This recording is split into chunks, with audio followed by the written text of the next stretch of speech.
Então vamos abrir lá nossas Bíblias em Apocalipse, capítulo 3, a partir do versículo 14.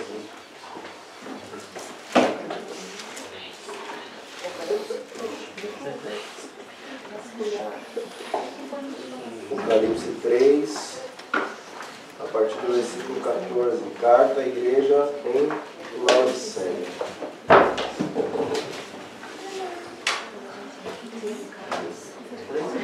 Apocalipse 3, a partir do versículo 14. Bom.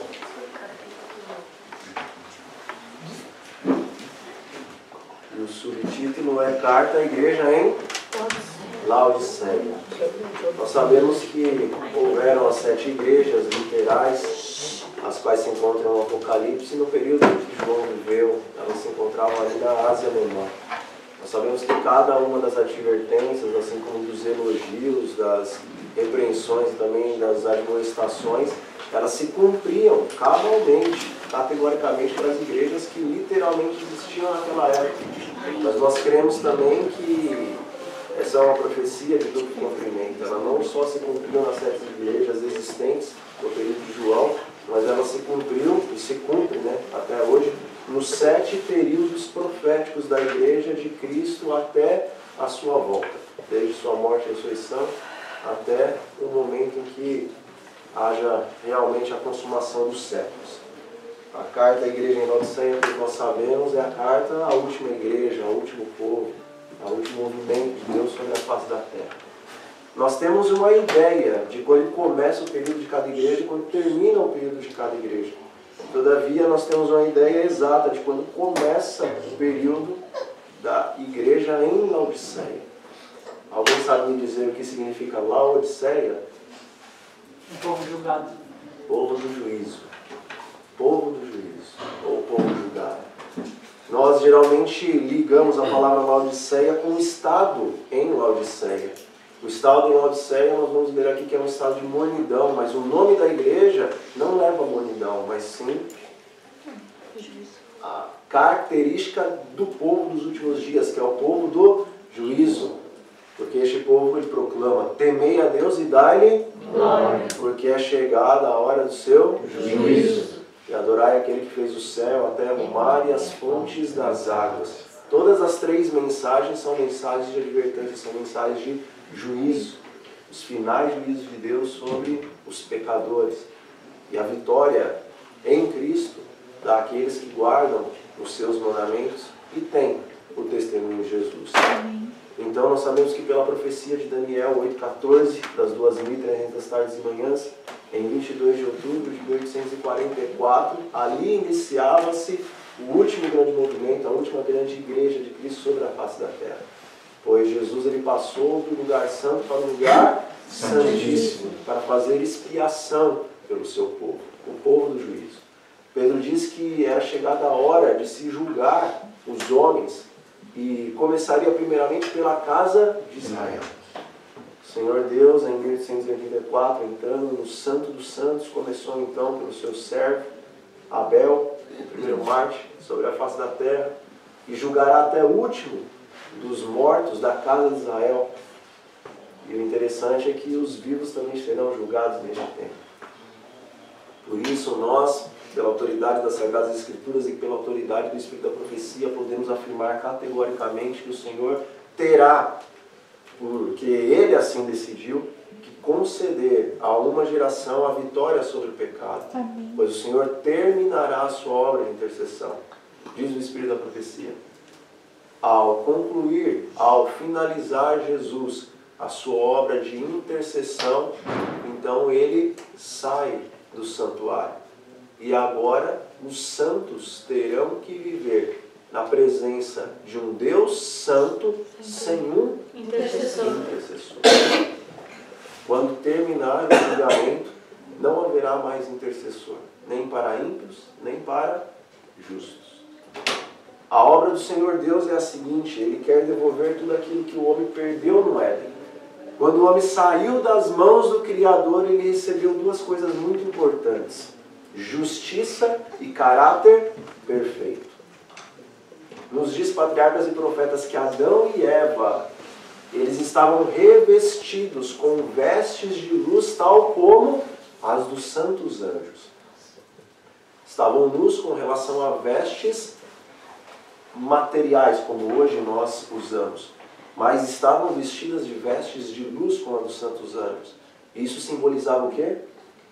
A justiça que eles receberam desde que eles foram criados. Ou seja, naquele momento já existia pecado, porque o pecado começou no céu, com Lúcifer e com os seus anjos.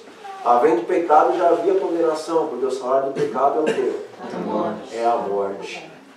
Então, havendo já pecado, o plano de Deus já estava em andamento, embora os homens não tinham pecado, mas o plano de Deus estava em andamento pelo fato de que eles poderiam pecar. E assim em Cristo poderiam encontrar salvação. Mas antes deles pecarem, pelo fato de eles terem justiça, desde o momento em que Cristo eles trouxe ao mundo, então eles não estavam salvos naquele momento do pecado, da condenação do pecado, por conta da justiça em Cristo, porque eles ainda não tinham cometido nenhum erro. Adão e Eva, antes de cometerem pecado, eles eram salvos, ou continuavam salvos, pela operação das obras. Hoje nós não somos salvos pelas obras, somos salvos pela graça. Mas naquele período eles prosseguiam salvos pelas obras. Todavia nós nunca podemos esquecer o que Tiago diz, que a fé sem as obras por si só ela é morta. E também não podemos nos esquecer o que o Espírito da Profecia, em The Sins of the Times, de 23 de julho de 1902, nos diz que pela perfeita obediência à lei de Deus é o homem o quê? Justificado. Unicamente pela fé em Cristo é possível essa obediência. Os que creem em Cristo, fé, e guardam os seus mandamentos, obras, esses não estão debaixo da escravidão da lei de Deus. Todo aquele que resiste à tentação e que em meio ao mal copia o modelo dado na vida de Cristo, e se esse tem fé no sacrifício expiatório de Cristo, se tornará participante de sua natureza divina. Amém. Todo aquele que pela fé guarda os mandamentos de Deus, alcançará o estado sem pecado, o qual Adão viveu antes de sua transgressão. Amém. Repito, The Sins of the Times, 23 de julho de 1902. Então nós somos salvos pela graça mediante a fé, mas as obras, elas demonstram que verdadeiramente nós aceitamos a graça de Cristo. Isso vai mais além. A fé e as obras, elas devem andar juntas, porque Deus ele quer devolver ao homem as duas coisas que ele perdeu no Éden. Adão e Eva, antes do pecado, tinham a justiça e eles também possuíam um caráter perfeito, uma moral perfeita. Após eles transgredirem, qual foi a primeira coisa que eles perceberam? Eles estavam nus, eles perderam a sua justiça. Então eles cozeram folhas do quê? De figueira, para tentar cobrir a sua nudez. Jesus Cristo, quando ele esteve aqui na terra, ele sentiu fome. E ele quis procurar alguns frutos. E aonde ele foi procurar? Na figueira. Mas o que a figueira tinha? Só folha. Somente folhas. A figueira, ou as folhas da figueira, são símbolo das justiças dos homens. E nas justiças dos homens não existe salvação. Por isso a figueira foi amaldiçoada. Israel era uma figueira que não tinha os frutos do arrependimento, só tinha folhas, talvez viçosas, mas as folhas viçosas, as justiças dos homens, não podem fazer deles justos diante de Deus, e por isso eles são amaldiçoados. As folhas de figueira que Adão e Eva cozeram para cobrir a sua nudez não podiam ser aceitas diante de Deus, porque eram suas próprias obras para justificar o seu pecado. Eles perderam a sua justiça.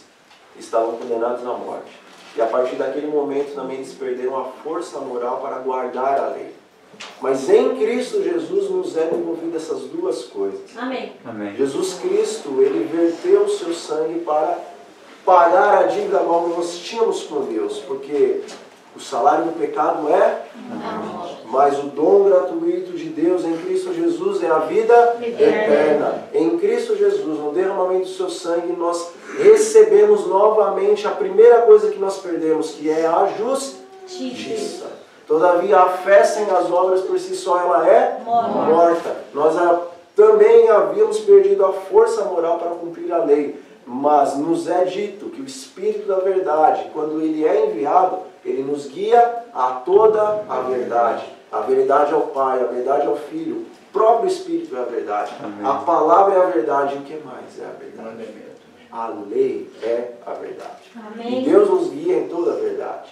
E depois que ele tira o coração de pedra e põe o coração de carne, ele escreve nas tábuas desse coração a sua lei, para que andemos em seus mandamentos, guardemos os seus testemunhos e sintamos em nós mesmos o quê? Nojo. Essa é a obra da salvação. Devolver a justiça e devolver o Espírito Santo, o poder moral para cumprir a lei, para que nós possamos, ainda antes da vinda do Senhor Jesus Cristo, estarmos em um estado moral semelhante ao estado de Adão e Eva antes do pecado. Assim foi também o nosso Salvador. Ele nasceu com a justiça de Deus, ele não perdeu a sua justiça, porque diz o Espírito da profecia que embora ele assumiu a nossa natureza decaída, a sua natureza não era corrompida, ele não pecou e por isso ele não perdeu a sua justiça.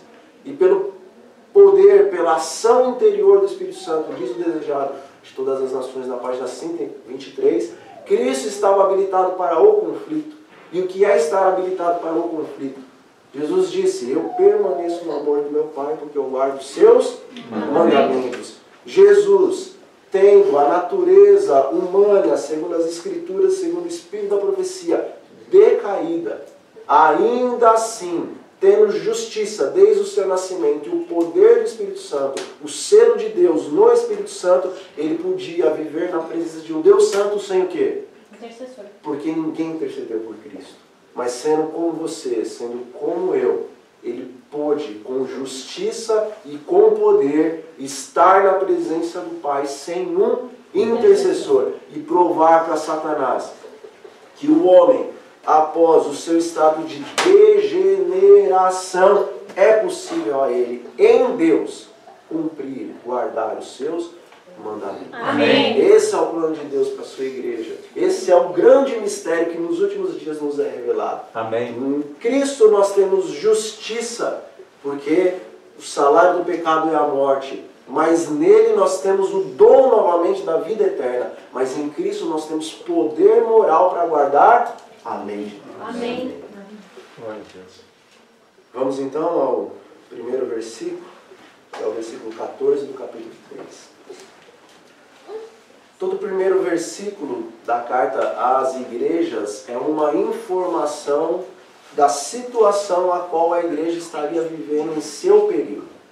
Com relação à Laodiceia, o Senhor Jesus diz o seguinte, ao anjo, ou seja, ao mensageiro, e diz o Espírito da profecia que todo aquele que nasce no reino de Deus nasce um missionário. Então esta carta não é apenas a um pastor, mas essa carta são a todos os leigos missionários da igreja.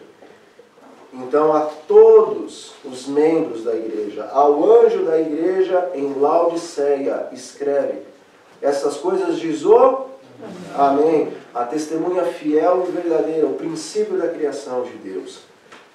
Nós iniciamos a oração com amém ou nós finalizamos com amém? O que significa amém? Que assim seja, é o final, está feito, está consumado. Pai, faça desta maneira. Jesus ele começa a carta à igreja em Laodiceia mostrando que é neste momento que o seu amém está feito. Acontece com relação ao grande conflito entre a verdade e o erro. Ele diz que ele é também a testemunha fiel e verdadeira. Jesus ele diz que ele veio a esta terra não para fazer as suas próprias obras e falar as suas próprias palavras, mas sim fazer as obras daquele que o enviou. Deus é o quê? Amor. Jesus veio fazer as obras de um Deus de amor e testemunhar realmente qual é o caráter de Deus para os judeus e para o mundo. Ele é a testemunha fiel e verdadeira. de maneira fiel, ele demonstrou aos homens, e pela sua palavra ainda demonstra aos homens, quem é realmente Deus. Ele é o princípio da criação de Deus, porque nesses últimos dias, os homens tomaram os próprios homens e os colocaram como Deus. A nossa mensagem é temei a Deus, dê glória a Deus, porque é chegado o seu juízo, e adore este, o princípio da criação de Deus, a palavra ativa, o verbo, aquele que fez o céu, a terra, o mar e as fontes das águas. Mesmo no meio cristão, mesmo no meio evangélico, de maneira consciente ou inconsciente, a glória de Deus está sendo transferida aos homens. E nós temos que nos últimos dias transferir a glória do homem para o Criador, para Deus.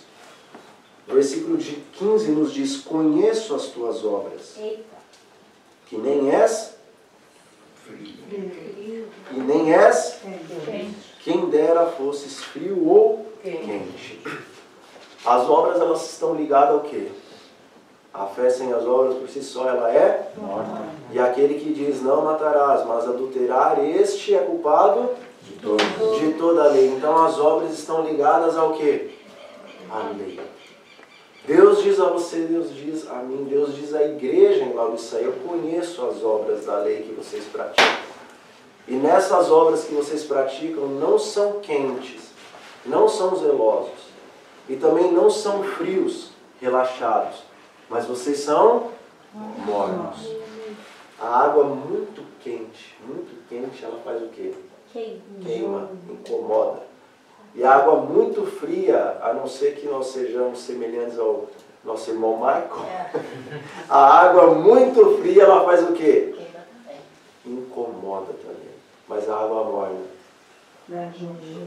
Quando nós somos crianças, se o pai e a mãe não bater na porta do banheiro, a gente não sai do banho, porque é tão gostoso que a gente fica lá meia hora, uma hora, e a conta de luz ela vai aumentando. A água morna e a conta de água vai aumentando também. A água morna, ela é agradável. A igreja em Laodiceia, ela está numa situação agradável. Ela não é perseguida e por isso ela dorme em berço esplêndido. Na antiga cidade, em Laodiceia, ali eles tinham piscinas aquecidas naturalmente. As pessoas vinham de todas as partes para se banhar nas águas térmicas em Laodiceia. Era uma cidade agradável. E era uma cidade muito rica, autossuficiente. Tanto é que, acontecendo uma destruição nessa cidade, as outras cidades se ofereceram para ajudar em sua reconstrução. Mas a sua resposta foi: nós não precisamos disso. Temos tudo. Nós somos a maior organização mundial. Somente a Coca-Cola é mais organizada do que a Igreja Adventista do Sétimo Dia. E dizem as más ou as boas línguas que eles copiaram o modelo organizacional da igreja e por isso eles acabaram ultrapassando a gente. Porque os ímpios, na sua impiedade, eles acabam sendo mais inteligentes do que os próprios justos. Mas a maior organização, talvez não a mais rica, mas a maior organização mundial é a Igreja Adventista do Sétimo Dia. Financeiramente nós estamos bem. Espiritualmente, aos nossos olhos, nós estamos cômodos. Mas aos olhos de Deus não somos quentes e nem somos frios. Não somos zelosos e nem somos completamente relaxados. Só que ele diz: quem dera você fosse zeloso ou quem dera você fosse relaxado. Porque se você fosse zeloso, você continuaria pelo meu poder o quê? Zeloso. E se você fosse relaxado, poderia abrir os seus olhos e dizer: você está numa situação péssima. Mas porque você é morno, porque você faz algumas obras, você pensa que... No 17 nós vamos ler o que nós pensamos. 16. Assim porque és morno, nem és quente, nem frio, estou a ponto de fazer o quê? Vomitar-te da minha boca. Na antiguidade, talvez ainda hoje, em alguns lugares, a água morna era utilizada para que as pessoas pudessem, quando passassem mal, vomitar. Em vez deles utilizarem o famoso dedo na garganta, eles utilizavam a água morna para poder regurgitar.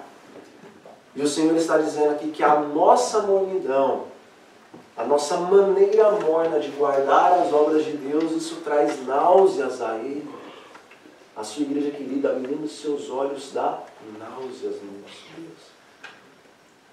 E Ele está segurando com as duas mãos a sua boca. Mas Ele diz que Ele está prestes a abri-la e vomitar todos aqueles que permanecem na mornidão. E por que isso? Porque dizes, não audivelmente, porque eu nunca vi um adventista falar isso, nem eu mesmo nunca falei isso, mas dizes no teu coração, dizes no íntimo da tua alma: eu estou rico, estou abastado, não preciso de coisa alguma. Só que não sabes que és infeliz, sim, miserável, pobre, cego e nu.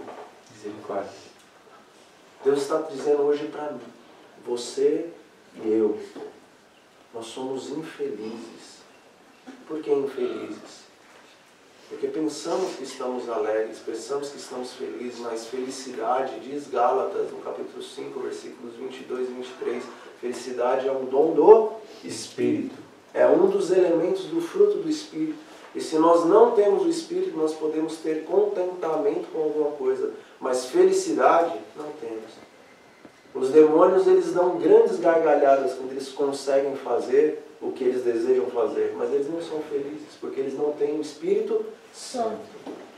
Laodiceia não tem o Espírito Santo e por isso ela é uma infeliz, mas porque ela tem riquezas, porque ela tem a Bíblia, porque ela tem o Espírito de profecia, porque ela é o povo do juízo, ela pensa ser feliz, mas ela não tem o Espírito e por isso ela é infeliz. Em alguns casos ela é miserável. Aqui diz que somos miseráveis e pobres.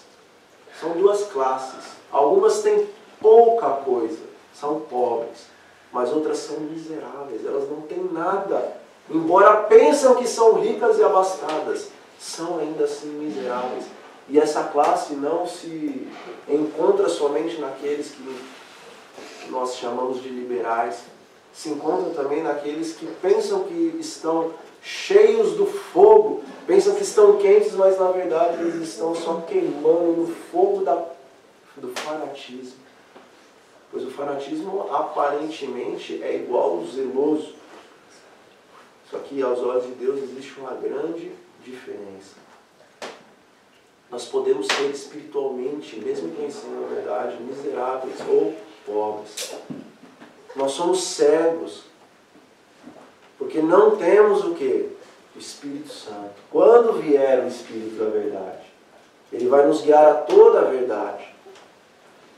Quando os magos do Oriente perguntaram para os líderes religiosos, nós viemos porque seguimos a estrela do rei, onde está o rei de Israel para que nós possamos adorá-lo? Então Herodes ele foi perguntar aos sábios da palavra, aos escribas, aos fariseus, aos saduceus, aos sacerdotes. Onde que vai nascer o Messias? Onde que ele vem? E eles responderam. Por que eles responderam? Porque eles conheciam. Eles tinham o entendimento da profecia. Eles tinham a teologia e eles tinham a teoria das coisas. Mas ainda assim eles eram o quê? Cegos. Porque o Espírito da verdade não estava realmente neles. Eles tinham, assim como Satanás, conhecimento da verdade de Deus, mas em algum momento Satanás se desviou do Deus da verdade, assim como os líderes daquela época também se desviaram do Deus da verdade. E o Senhor está dizendo que nós, como Lúcifer e os anjos que caíram, e os líderes daquela época de Jesus, nós também temos o conhecimento da palavra do Espírito da profecia, mas podemos estar espiritualmente cegos. Somos nus. As vestes são as justiças dos santos, e como explicamos aqui, as justiças não estão somente na fé em Cristo Jesus, porque a fé sem as obras por si só, ela é morta. Uma pessoa justa verdadeiramente, ela é coberta pelo sangue de Cristo, mas ela é também cheia do poder de Cristo para fazer as obras de Cristo. Este é o verdadeiro justificado, aquele que crê que o sangue de Jesus o salva do pecado, mas aquele que crê que o sangue de Jesus o liberta de pecado. Se nós cremos em Cristo, que bom. Mas se nós não fazemos as obras de Cristo, ainda estamos nus. 18. Aconselho-te, este é tão somente um conselho. Muitas vezes nós falamos ou ouvimos falar, isto foi só um conselho. Aqui também é um conselho de Deus, mas é um conselho de vida ou morte. Se não escutar o conselho do Altíssimo, então as consequências são eternas. O Altíssimo aconselha-nos a escolhermos a vida ou a morte. Ele não nos obriga. Ele dá uma forcinha ainda e diz, olha, escolhe pois a vida. Por que você morreria? Por qual razão? Aconselho-te que de mim compres ouro refinado pelo fogo para te enriqueceres, e vestiduras brancas para te vestires, a fim de que não seja manifesta a vergonha da tua nudez, e também colírio para ungir os olhos, a fim de que vejas. O que é o ouro refinado pelo fogo?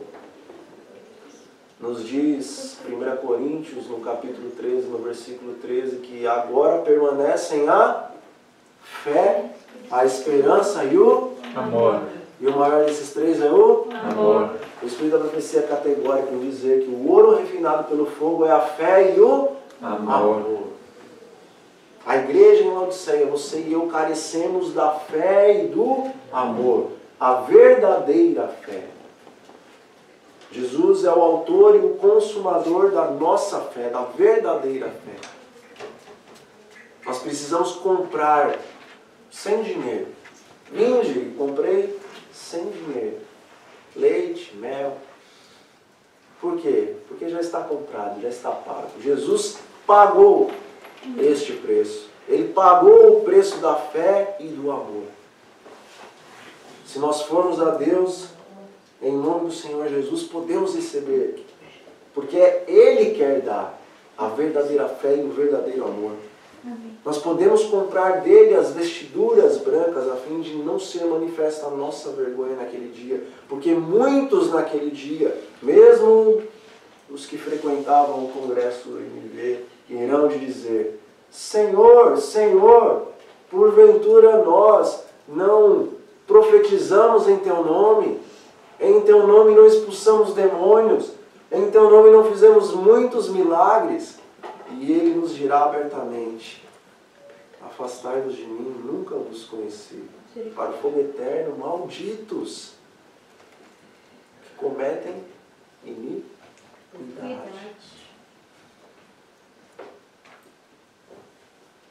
O Senhor deseja nos dar o colírio a fim de que nós possamos ungir os nossos olhos. Nós temos que ver como Deus vê, nós temos que ter a visão de Deus, não a nossa visão teórica, teológica, defensora da lei. Nós temos que ter uma outra visão. Se Jesus ainda não voltou, nós estamos falando aqui, é porque nós que conhecemos a palavra de Deus, o Espírito da Profecia, não estamos realmente abreviando a sua volta. Se nós conhecemos tudo isso e não estamos abreviando a sua volta, quer dizer que as nossas vistas não estão muito boas. Não estamos realmente enxergando e entendendo o que a palavra de Deus está nos dizendo. Nós precisamos desse colírio. E nós batemos nesse congresso aqui na tecla do batismo do Espírito Santo. Nós temos que importunar a Deus manhã, tarde, noite, muito mais do que isso.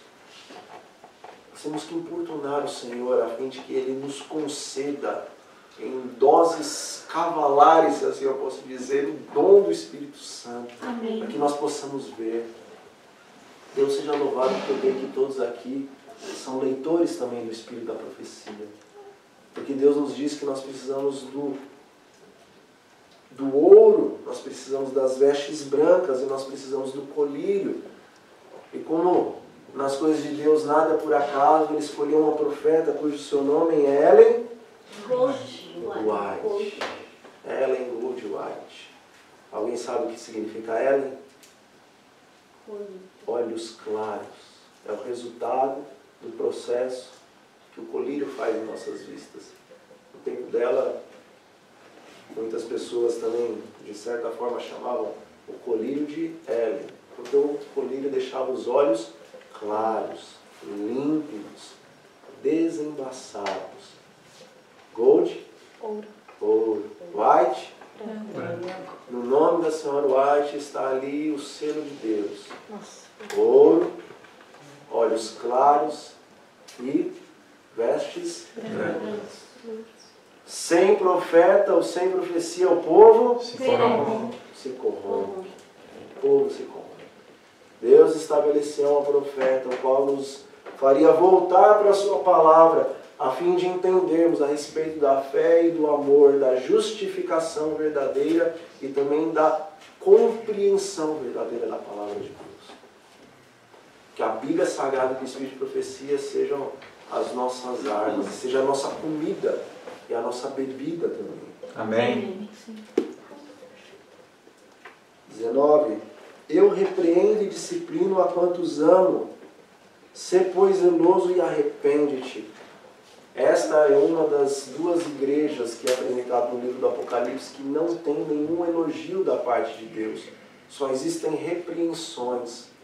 Mas Deus ele só repreende a você, eu e o seu povo porque Ele nos ama. Não podemos esperar nenhum elogio de Laodiceia. Nós vamos ver aqui no final da carta que Deus tem uma motivação, mas elogio Ele não tem. Nem para você, nem eu que estamos aqui nesse congresso. Porque Deus ele busca para os nossos dias Enoques modernos e evoluídos.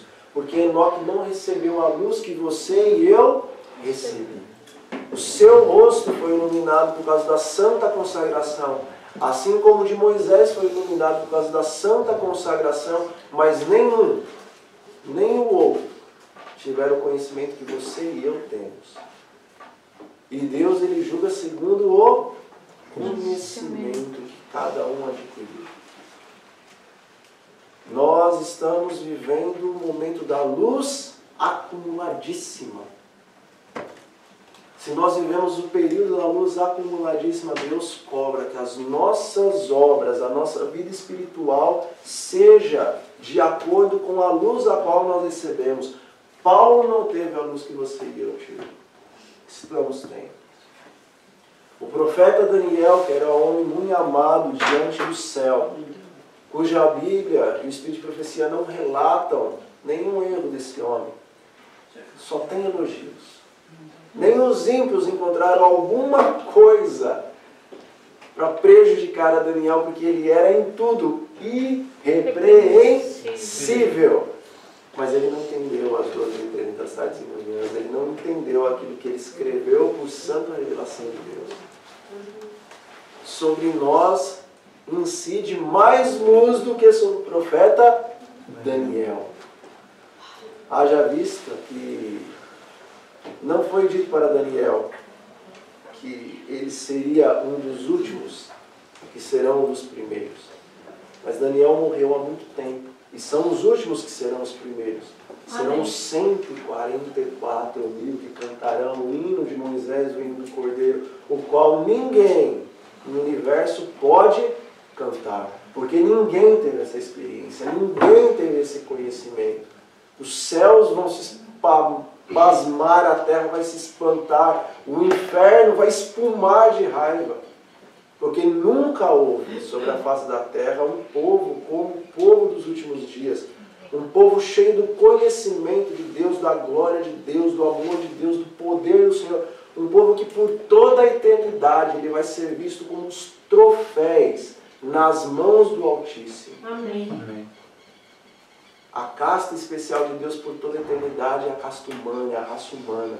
Mas dentre a raça humana, Deus tem as suas primícias. E as suas primícias são os últimos. Nem a profeta entendeu realmente o que se dizia a respeito aos últimos dias. Nem a senhora White, que escreveu essa luz, ela vai ter toda a luz que o povo que estiver vivendo nos últimos dias terá. A luz que foi dada a ela será melhor compreendida pelos últimos. Pelos últimos. É muito privilégio, é muita responsabilidade. Sim.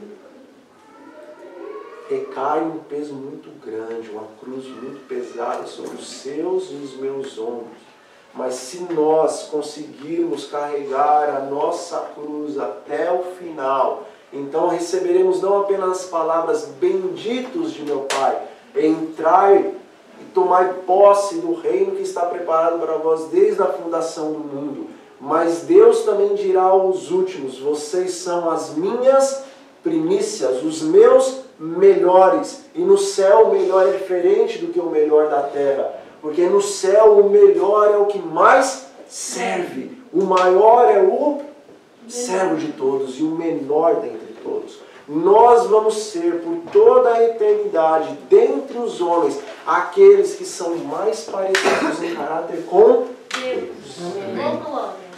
Amém. Isso é grande demais. Isso é glorioso demais. Com relação aos mártires, nos é dito em primeiros escritos que eles têm vestes alvíssimas, mais alvas do que as dos demais. E eles também têm nas orlas das suas vestes uma marcação vermelha. Eles são honradíssimos no céu. Todavia nós veremos aqui no final da nossa pregação que os 144 mil eles têm ainda mais privilégios. E vamos entender no céu, vamos entender que nos céus os privilégios não são motivos para bico, para braço cruzado, para a raiva daqueles que não recebem o privilégio dos outros, mas motivos de alegria. Porque verdadeiramente o Senhor Jesus ele não deixou as suas 99 ovelhas para ir atrás de anjos. Ele deixou as suas 99 ovelhas para ir atrás de homens. Mas após encontrar a sua ovelha perdida, as 99 não ficaram murmurando. Por que o Senhor deu tanta atenção para essa que se extraviou? Mas as 99 fizeram o que com ele? Se alegraram. Porque muito mais alegria há nos céus, diante dos anjos de Deus, diante de Deus, quando um pecador se arrepende do que 99 justos. E é por isso que Deus põe a raça humana acima da posição dos anjos que não caíram em pecado. E eles clamam aleluia. Amém. Aleluia. Versículo 20. E esse é o mais doloroso. Eis que estou à porta e se alguém ouvir a minha voz e abrir a porta, entrarei em sua casa e cearei com ele e ele ceará comigo. A carta é a qual igreja? A igreja de Laodiceia. E a igreja é composta pelo quê? Por homens e mulheres, por seres humanos. Quem é a igreja, irmão? Seres humanos. Os seres humanos são a igreja. Jesus ele está de que lado da igreja? De dentro ou de fora? De fora. De fora. A palavra de Deus nos diz, porventura não sabeis que vós sois o templo de Deus e que Ele habita em vós? Portanto, glorifiquem o nome de Deus no comer, no beber, em tudo que fizer. Nós somos o templo ambulante de Deus, e assim como há templo físico no céu e houve templo físico na terra, estes também são a representação do templo vivo que Deus tem. No templo físico da terra e no templo físico dos céus, a glória de Deus se manifesta e o próprio Deus está fisicamente no templo vivo do Senhor, que somos cada um de nós, a igreja de Deus, a glória de Deus, o Shekinah do Senhor tem que habitar no Santo dos Santos, na nossa mente. Mas Jesus está dizendo, eu estou lá e se vocês me deixarem entrar na minha casa, então eu cearei com vocês e vocês comigo. Jesus está fora da vida de muitos e oxalá não seja fora da tua e da minha vida. Jesus está insistindo hoje nesse congresso, Ele está insistindo cada dia com você e comigo, porque o tempo está quase se consumando. Me deixa entrar, me deixa cear, me deixa te salvar. Jesus está chorando, está clamando aos seus e aos meus ouvidos, deixa eu entrar para te salvar, porque eu sem você, mesmo triste, ainda vou continuar sendo o quê? Deus, mas você sem eu é pó. E menos do que isso, é fumaça. Porque os ímpios serão consumidos e se desfarão em fumaça. E que dificuldade nós temos de permitir que o Rei da Glória entre no seu templo para que a sua glória seja em nós revelada. Como é imundo o pecado, irmãos. Por isso que os céus estão pasmados. O Deus que criou, o Deus que morreu, o Deus que se doou, o Deus que prometeu, ainda assim Ele não consegue viver na vida dos seus servos, que têm promessas em cima de promessas, bênçãos em cima de bênçãos. Eu vos farei reis e sacerdotes para morar no céu, não é num palácio. Vocês não vão ser como Bill Gates ou como qualquer outro homem e mulher que são milionários, bilionários, ainda que tivesse algum trilionário. Eu estou te oferecendo ser um rei, um sacerdote nos céus. Contemple os céus, vejam os bilhões de galáxias, os bilhões de estrelas. Eu sou dono e eu estou dizendo, vocês vão participar disso comigo. Eu entrego tudo isso para vocês e muito mais. Eu não posso negar a mim mesmo, diz as Escrituras. Eu me dou para vocês. Eu sou Deus. Eu sou o que tem de mais valor no universo. E eu me dou para vocês. Vocês querem mais do que isso? É impossível ter mais do que isso. Eu estou dando tudo isso para vocês e ainda assim vocês me negam.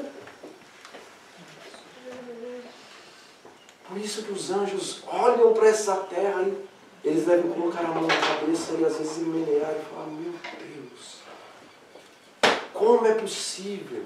O que é o pecado? A palavra pecado pelos séculos dos séculos vai trazer arrepio a todos os seres que não caíram em pecado e aos homens também. Porque quando nós olharmos a história, fizemos uma retrospecção dos 6.000 anos de conflito na terra e do conflito no céu, nós vamos ficar enojados do que é o pecado. A palavra vai ser abominável para nós. Olhem o que o pecado fez na tua e o que fez na minha vida. Irmãos, nós podemos abreviar a volta de Jesus. Amém. E ainda assim, nós insistimos em não fazer isto por causa do maldito do pecado. Isso é terrível. A pior de todas as doenças que já existiam em todo o universo. Que Deus nos ajude a abrirmos a porta do nosso coração para Ele. Que Deus ajude eu que estou aqui pregando a abrir a porta do coração para Ele. Versículo 21. Ao vencedor dar-lhe-ei sentar-se comigo no meu trono, assim como também eu venci e me sentei com meu Pai no seu trono. E quem tem ouvidos, ouça o que o Espírito diz às igrejas. O Senhor, Ele concede privilégios para cada período, para cada igreja. Ao final de cada carta nós vemos um incentivo, uma motivação, um privilégio que o povo estaria recebendo. A igreja em Filadélfia, nós vemos, olha, eu vou fazer de vocês sustentáculos do meu templo, colunas do meu templo. Mas a igreja de Laodiceia, os últimos serão o quê?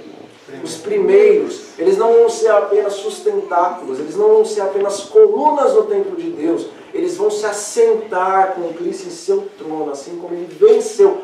Assim como Ele venceu e se assentou no trono do seu Pai, nós também venceremos, porque o Espírito da profecia diz que nós somos chamados a vencer como Cristo venceu. Ninguém, nenhuma igreja venceu como Cristo venceu. Mas nós venceremos como Cristo venceu. Só quando Moisés subiu a 7ª vez no monte, o seu rosto resplandeceu. Só quando Josué e os seus exércitos rodaram 7 vezes Jericó, os muros caíram. A bênção está conosco só quando o rei 7 vezes baixou na água, na 7ª ele levantou sem a lepra. Esta é a igreja que a lepra do pecado é desfeita de uma vez por todas. Essa é a igreja que dá o alto clamor e os muros de Jericó eles ruem vem a ruína de uma vez por todas. Esta é a igreja que ela sobe 7 vezes ao monte, ao encontro de Deus, e de santa consagração o seu rosto resplandece, porque agora eles são amigos de Deus. Eles falam face a face com Deus, por quê? Porque de uma vez por todas nós estaremos na presença do Pai, sem um intercessor entre nós e Deus. A glória que emana do Pai não será mais como está em primeiros escritos, que passa para o Filho e do Filho passa para o seu povo. Agora não tem mais o Filho depois da terminação do ministério sacerdotal. Agora são Deus e os homens. A glória que emana do rosto do Pai vai refletir no rosto dos servos dos últimos dias. Amém. Diz o Espírito da profecia: o Monte Sião estava exatamente diante de nós, e sobre o monte um belo templo, em cujo redor havia 7 outras montanhas, sobre as quais cresciam rosas e lírios, e vi as crianças subirem, ou, se preferirem, fazer uso de suas pequeninas asas, e voar ao alto das montanhas, e apanhar flores que nunca murcharão. Para embelezar o lugar, havia em redor do templo todas as espécies de árvores: o bucho, o pinheiro, o cipreste, a oliveira, a murta, a romanceira e a figueira, curvada ao peso de seus figos maduros, embelezavam o local. E quando estávamos para entrar no santo templo, Jesus levantou sua bela voz e disse: somente os 144.000 entram nesse lugar. E nós exclamamos: aleluia! E esse templo era apoiado por 7 colunas, todas de ouro transparente, engastadas de pérolas belíssimas. Vi lá mesas de pedra, em que estavam gravados com letras de ouro os nomes dos 144.000. Eventos finais, capítulo 2. Esse é o privilégio dos últimos. Somente os 144.000 entram neste templo que está sobre o monte de Sião, porque os assuntos que ali serão discutidos, somente Jesus e eles entendem. Que apelo que eu vou fazer, irmãos. Não sei. Que Deus tenha misericórdia de nós. Amém. Que Deus habite em nós. Amém. Que a glória de Deus realmente possa ser revelada no teu e no meu rosto. Amém. Que verdadeiramente nós sejamos espelhos de Deus. Amém. Que os homens possam olhar para nós e ver a imagem de Cristo refletida em nós. Que como Jesus nós possamos falar com os olhos marejados de lágrimas àqueles que desejam ouvir. Que através das suas e das minhas palavras, os que estão próximos a nós, mais próximos a nós, e todos aqueles que Deus colocar em nossos caminhos, as suas e as minhas palavras sejam como bálsamos nos ouvidos dele, trazendo cura ao coração, trazendo cura à alma. Que Deus dê fome e sede dele mesmo, que verdadeiramente nós venhamos a suspirar, assim como uma corça clama pelas águas, que nós suspiremos por Deus, de dia, de noite, pela tarde, pela madrugada. Que o teu viver, que o meu viver seja Deus, que o teu morrer, que o meu morrer seja Deus. Que como Paulo nós possamos dizer a todo instante, enquanto eu viver, eu viverei para Cristo. Se eu morrer, para mim é lucro, porque eu quero ver logo o Senhor. Quando vier as provações, começando dentro da igreja e fora da igreja, que realmente possamos ser como Paulo diante do seu algoz, a espada levantada, e a única coisa que ele podia dizer, a única coisa que ele sabia dizer naquele momento era: Senhor, quando eu vou te ver, Quando eu vou te tocar, Senhor? Isso é desejo de Deus. Isso é fome e sede de Deus. E Deus nos chamou para fazer uma obra ainda maior do que Paulo. Que Deus se revele para você, que Deus se revele para mim. Amém. Que não seja apenas por palavras do pregador, que não seja apenas por letras que estão na palavra de Deus, no Espírito da profecia.